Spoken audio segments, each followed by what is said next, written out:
Hi guys, my name is Lucas Miller and I'm here to talk about my plans for a rewrite on Disney's film Wish. As most of you know, this film was meant to mark the 100th anniversary of the company. It seems to have a major hate train on it the way Frozen did and the way Pocahontas does to a lesser extent. Some people love it, some people hate it, but the majority consensus said it had a great concept and characters but needed another year of production to correct a few things in the animation, songs, and scripts so that it would have been better. I understand if they had a deadline because 2023 was the anniversary of their company, but they could have celebrated their 100th year with an extravaganza performance at the castle in Florida and waited another year or even 2 years to polish Wish up a bit to make it a better film. I will say this, the animation was gorgeous. I love the details of the trees and the plants in the forest, especially the great willow tree. And I also love the Grecian design for the city of Rosas. It reminded me a lot of Minas Tirith in The Lord of the Rings because of its Greco-Roman architecture. Also, the costumes and the sets were colorful and very detailed.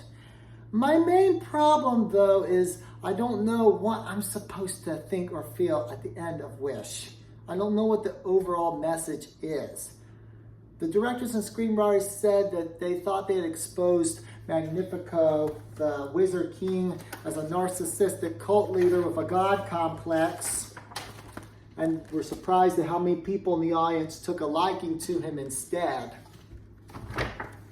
I think the reason for this is because he actually makes a good point in the beginning about how not every wish should be granted because not everybody has good intentions at heart. You have to first investigate the person who has made a wish. Look at that person's motives and their records and their connections before you can decide whether they are truly deserving of this wish or not.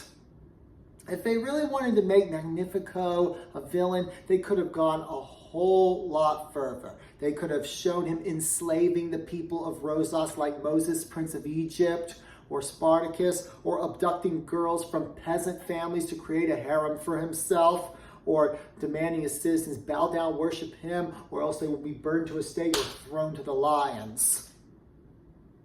Rosas seems like a great place to live. It has a booming economy, no organized crime, racial equality is promoted, which is considered a cardinal virtue in today's society, and there's no property tax, and yet somehow we're supposed to think that people are oppressed because he doesn't grant every wish. I will say Magnifico has a bit of an ego on him and a quick temper, and he is vain and conceited at times, but when you have as much power and wealth and skill as he does and you use it for the benevolence of mankind, I'm not going to care if you have a few faults or eccentricities. That just comes with the territory. The reason I found myself sympathizing with Magnifico more than the other characters, even though he was technically the bad guy, is because I understood why he opened up that book with the dark magic that promised him hidden powers at the end. He did not do this out of greed or power, but because he was worried for his people, because a star has landed to Earth and he doesn't know what that star will do. What if that star manages to set all the wishes free like it does at the end? You see him looking through all his books for a way to combat the star, and he tells his wife, Queen Amaya, my people need to be protected. It's my responsibility to make sure that never happens again. And he points at the tapestry that shows illustrations of his life. And one of those illustrations shows how his first family was destroyed by pirates who raided his village when he was a peasant before he became a king and a wizard. In a way, I see a comparison to the captain of the Titanic in the 1997 film. When the captain chooses to go down with his ship, it's not because he doesn't care about his own safety, but because he feels like he failed these people. When the ship hit the iceberg and it went down, and he saw the people scrambling to get the lifeboats, there were a few sailors in a scene that egged him on, because there were only 2 lifeboats left, but he shook his head, went back to his office, and chose to die with his ship because he felt like he failed his people. He probably said to himself, if only I had done this, or if only I had done that, then that ship wouldn't have hit the iceberg. These people are dying because of my carelessness. Of course, one could argue it wasn't his fault, it was just an accident, but that's just the way any truly good leader will feel when he's in charge of a whole bunch of people and something bad happens to them. I'm sure that that's how Magnifico and Wish felt when he wasn't there to save his first family when he was a peasant. And that's how he would feel about the people of Rosas, whom he is a king under, if something terrible happened to them as well. And that is why he opened up the dark magic book. No, it doesn't justify him going to extreme measures, but it does help you understand why he did it. And yet he's punished in the end because the possession of the dark magic book is supposedly irreversible. There's no chance of redemption for him after all the good he has done for his people. Even his wife tries to save him in one scene, but then at the very end, she turns 90 degrees and literally spits on him at the end when he's trapped in the mirror, after she was portrayed as thoughtful and caring throughout. It just felt like bad writing on the screenwriter's parts. So I'm making plans for my own version of Wish.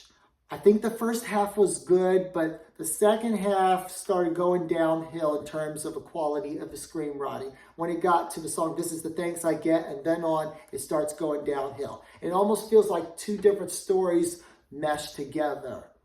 So I'm going to write my own version of Wish. I know a lot of people are already doing this and I'm late to the party, but that's okay. I'm not making any promises, but I'm going to try to get it done by the first week of August. I've got the second draft, I should say, ready.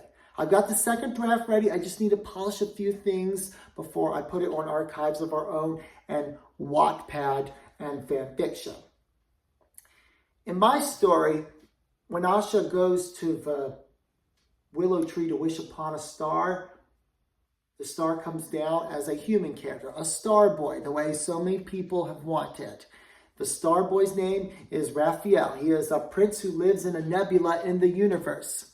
And he has a score of Nereida fairies at his command. The Nereida are those little star plushies. So I decided to have a star plushie after all, but have a whole bunch of them who do the prince's bidding.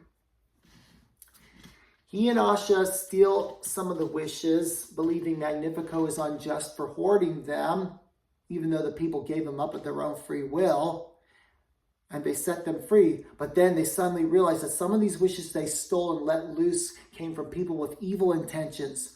So they go back to Magnifico and admit their mistake and help him set things right. They help make restitution for the damage they caused with their naive and misguided actions. Magnifico takes Asha on a journey to make amends and teaches her an important lesson about human nature. And Asha, on the other hand, helps the king work through his trauma of losing his first family when he was a peasant. He improves upon her, she improves upon him. And in the end of my story, they become better and wiser versions of themselves.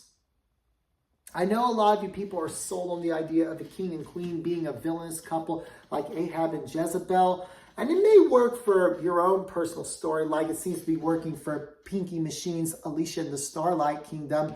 But for my own story, I don't think it needed a clearly defined villain. I just think it needed for Asha to grow up a little and learn a lesson about human nature. And with that being said, I'm all done. So goodbye and God bless.